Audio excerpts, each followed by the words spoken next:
Assalamualaikum warahmatullahi wabarakatuh. Waalaikumsalam warahmatullahi wabarakatuh. Bagaimana kabarnya hari ini anak-anak? Alhamdulillah. Allahu Akbar. Baik, dirapikan dulu ya duduknya. Baik, sebelum kita mulai pembelajaran pada hari ini, marilah kita membaca surat Al-Fatihah agar pembelajaran pada hari ini diberikan kelancaran, kemudahan, dan diberikan Allah untuk selalu semangat untuk belajar Al-Fatihah.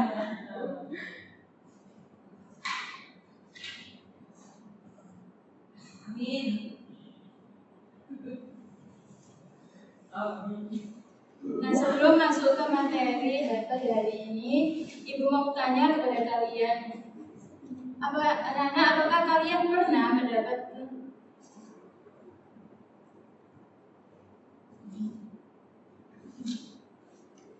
Baik, Ibu absen dulu ya. Siapa yang tidak masuk hari ini? Faik. Bukan. Bolos bukan. Iya, bolos dia. Kemarin habis pasti. Baik, satu orang aja ya. Ya.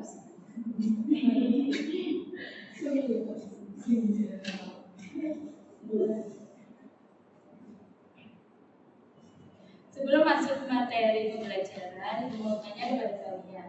Anak-anak, apakah kalian pernah mendapatkan kabar baik atau merasakan kebahagiaan yang luar biasa? Pernah. Lalu apa yang kalian lakukan setelah mendapat kabar baik tersebut? Mengucap alhamdulillah. Bersyukur, berdoa, memberi kebahagiaan dengan orang lain. Ya, betul sekali. Setiap kali kita mendapatkan kabar baik atau merasakan kebahagiaan yang luar biasa, maka itu adalah semua atas nikmat dari Allah Subhanahu wa Ta'ala. Maka sudah seharusnya kita bersyukur.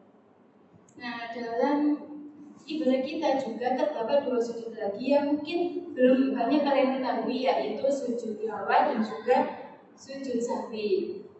Sujud tilawah adalah sujud yang dilakukan ketika kita membaca atau mendengar suatu ayat Al-Quran. Kemudian sujud sahwi adalah sujud yang dilakukan untuk menutupi kesalahan dalam sholat. Maka tujuan pembelajaran pada hari ini adalah peserta didik dapat menjelaskan pengertian, ketentuan, tata cara, dan juga hikmah dari sujud syukur, sujud tilawah, dan juga sujud sahwi. Baik, langsung saja. Yang pertama adalah sujud syukur. Syukur dimaknai sebagai berterima kasih kepada Allah atas nikmat yang diberikannya. Sujud syukur dilaksanakan ketika kita mendapatkan nikmat dari Allah dan juga terhindar dari bahaya. Biasanya kita mengucapkan hamdalah, tetapi kita juga bisa mengungkapkan rasa syukur kita kepada Allah dengan cara sujud syukur. Kemudian alasan kita melakukan sujud syukur adalah memperoleh nikmat dari Allah, seperti mendapat kabar baik. Maka kita melakukan sujud syukur setelah mendengar kabar baik tersebut. Lalu kemudian terhindar dari bahaya, maka kita melakukan sujud syukur ketika bahaya itu terhindar dari diri kita. Kemudian tata caranya bagaimana? Tata caranya adalah menghadap kiblat, niat untuk sujud syukur. Sujud seperti sujud dalam sholat dengan membaca subhanallah walhamdulillah wa la ilaha illallah wallahu akbar. Kemudian duduk kembali dan salam. Lalu apa hikmah dari sujud syukur? Yaitu mensyukuri nikmat yang telah diberikan oleh Allah, memperoleh kepuasan batin berkaitan dengan anugerah yang diterima Allah, terima dari Allah. Kemudian memperoleh tambahan nikmat dari Allah dan selamat dari sisanya. Maka jika kita bersyukur atas nikmat yang diberikan oleh Allah Subhanahu wa Ta'ala, maka Allah akan menambah nikmat tersebut. Kemudian yang kedua adalah sujud tilawah. Sujud tilawah dilakukan ketika kita membaca, mendengar, atau menghafal ayat sajadah baik di dalam maupun di luar sholat. Hukumnya adalah sunnah. Dan ayat sajadah dalam Al-Quran terdapat 15 ayat. Kemudian ketentuan syaratnya adalah suci dari hadas najis, menghadap kiblat dan menutup aurat. Adapun rukunnya adalah niat, takbiratul ihram, sujud 1 kali dengan diakhiri bacaan takbir, duduk setelah sujud dengan tumakninah tanpa membaca tasyahud dan salam. Kemudian tata caranya adalah terdapat tata cara di luar sholat dan di dalam sholat. Tata cara di luar sholat caranya adalah berdiri menghadap kiblat, kemudian sujud tilawah, takbiratul ihram, melakukan sujud 1 kali dengan membaca doa sujud tilawah, kemudian duduk sejenak dan membaca salam. Kemudian tata cara dalam sholat yaitu ketika kita membaca atau mendengar imam membaca ayat sajadah, maka kita langsung melakukan sujud tilawah 1 kali dengan membaca doa sujud tilawah.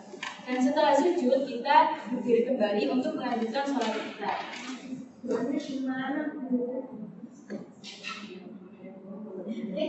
Hikmahnya adalah lebih menghayati bacaan dan makna Al-Quran, mendekatkan diri kepada Allah dan menambah kecintaan kita kepada Al-Quran. Kemudian yang ketiga adalah sujud sahwi. Sujud sahwi dilakukan karena lupa atau ragu dalam sholat. Sujud sahwi dilakukan 2 kali sebelum salam dan hukumnya adalah sunnah. Lalu alasan kita melakukan sujud sahwi apa? Yang pertama adalah lupa tidak melakukan salah satu rukun sholat, yaitu seperti sujud atau ruku, kemudian ragu dalam jumlah rakaat sholat, tidak melakukan tasyahud awal, lupa melakukan doa qunut, dan juga kekurangan atau kelebihan jumlah rakaat. Adapun tata caranya adalah apabila seseorang lupa melakukan tasyahud awal atau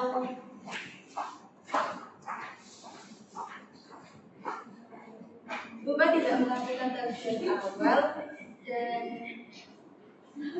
lupa dalam sholat, maka tata caranya adalah sujud sebelum salam setelah membaca tasyahud terakhir dengan bacaan subhanallah ya nafala yusru, kemudian sujud dengan mengucapkan takbir, kemudian duduk sebentar takbir dan sujud kedua. Doanya sama dan duduk kembali diakhiri salam. Hikmah sujud sahwi adalah manusia tidak boleh sombong dan angkuh walaupun punya kelebihan. Memahami bahwa setiap orang pasti pernah berbuat kesalahan, maka jika ada seseorang yang meminta maaf kepada kita, maka hendaknya kita memaafkan. Kemudian menguatkan kesadaran atas diri bahwa manusia adalah makhluk yang tidak sempurna sehingga tidak luput dari kesalahan. Maka kita tidak boleh sombong karena kita adalah manusia yang lemah dan tidak luput dari salah dan dosa. Kemudian untuk lebih jelasnya tentang tata cara sujud tilawah, sujud syukur dan juga sujud sahwi, kalian bisa lihat di YouTube yang sudah Ibu kirimkan di grup ya. Sampai sini apakah sudah paham semuanya? Kalau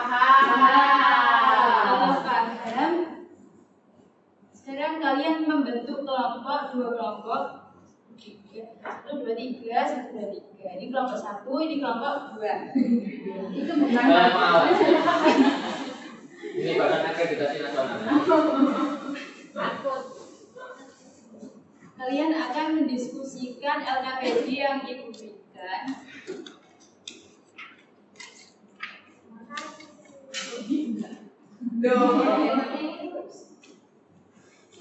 Oke, waktunya 20 menit ya, anak. Dimulai dari sekarang.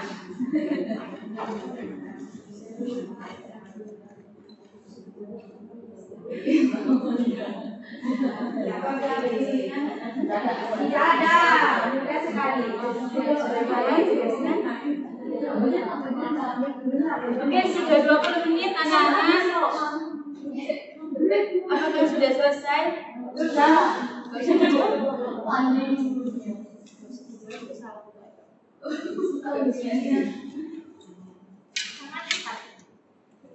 Sudah selesai semuanya? Kelompok 1? Sudah. Silakan perwakilan kelompok 1 untuk presentasi hasil diskusi kelompoknya. Saya beri tepuk tangan untuk kelompok 1. Sekali ya.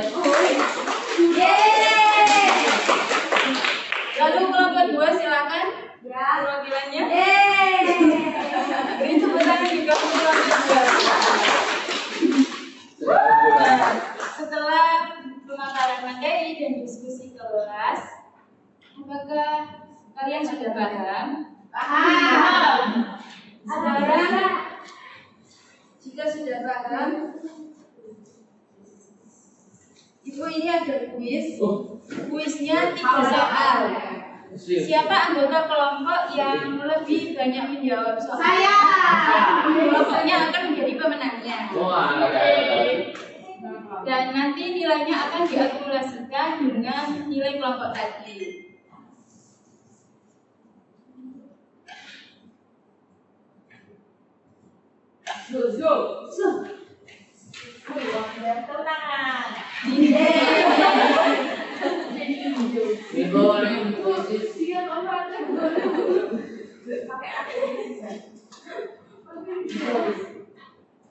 Nanti cepet-cepetan ya jawabnya, tapi didengarkan dulu pertanyaan dan pilihan jawabannya sampai selesai baru boleh angkat tangan.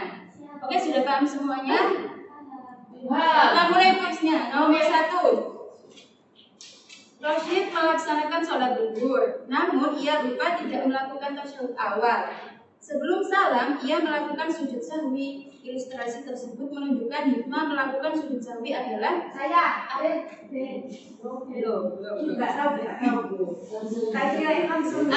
agar terhindar dari dosa. B. Terkesan sholatnya khusyuk. C. Menyadari manusia tempat sholat dan tempat. D. Sholat aman. Hitung. 1, 2, 3.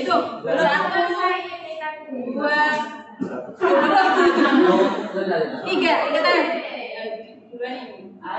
Silakan kelompok 2. Jawabannya adalah yang C. Ya, betul sekali. Yeay. Sekarang nomor 2. Ketika sholat asar, Tony ragu-ragu tentang jumlah rakaat yang telah dilakukan. Oleh karena itu, ia menambah rakaatnya dan sebelum sholat melakukan sujud sahwi. Dengan kejadian tersebut, hikmah dari sujud sahwi adalah A. Menghindarkan dosa, B. Melengkapi jumlah rakaat, C. Memperbanyak sujud, D. Menghindarkan keraguan. Ya, C. betul. Sekarang soal terakhir. Didengarkan baik-baik ya.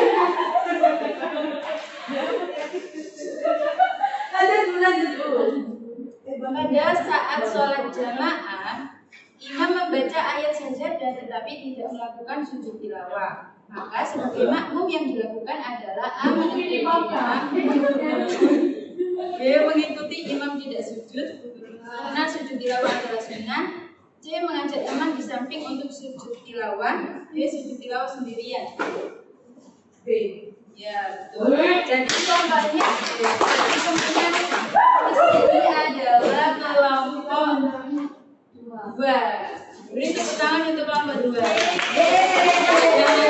Yang belum menang tetap semangat dan Baca doa.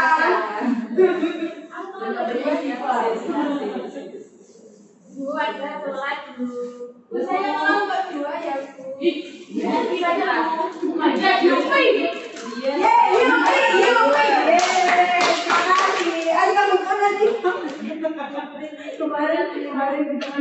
Anak-anak sekarang kalian boleh kembali ke tempat duduknya masing-masing.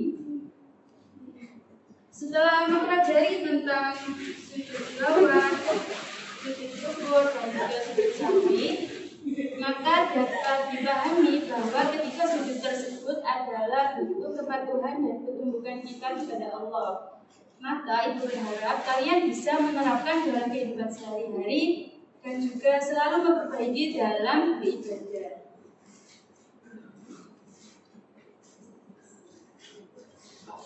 Nah, anak-anak, pembelajaran hari ini sudah selesai.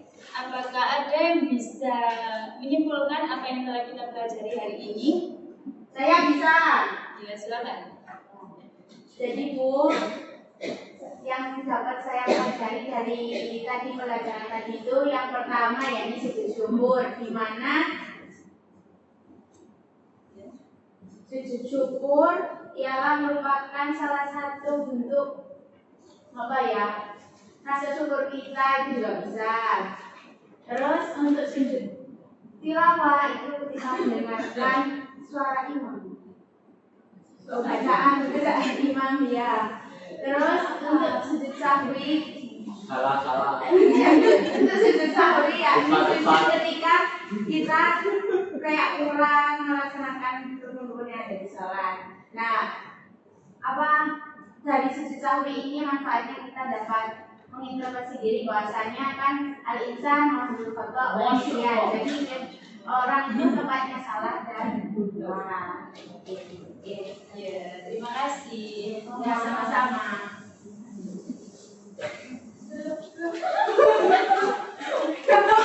Terima kasih sudah menyimpulkan. Yeay, kembali lagi.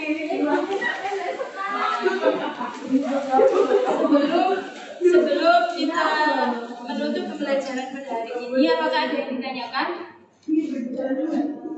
Kalau tidak ada, mari kita tutup pembelajaran pada hari ini dengan membaca hamdalah dan doa kafaratul majelis. Alhamdulillahirabbil alamin.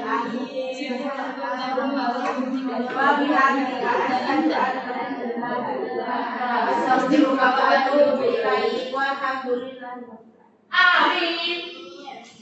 Nah, sekian dari Ibu, kurang lebihnya mohon maaf. Semoga kalian selalu tetap semangat untuk belajar.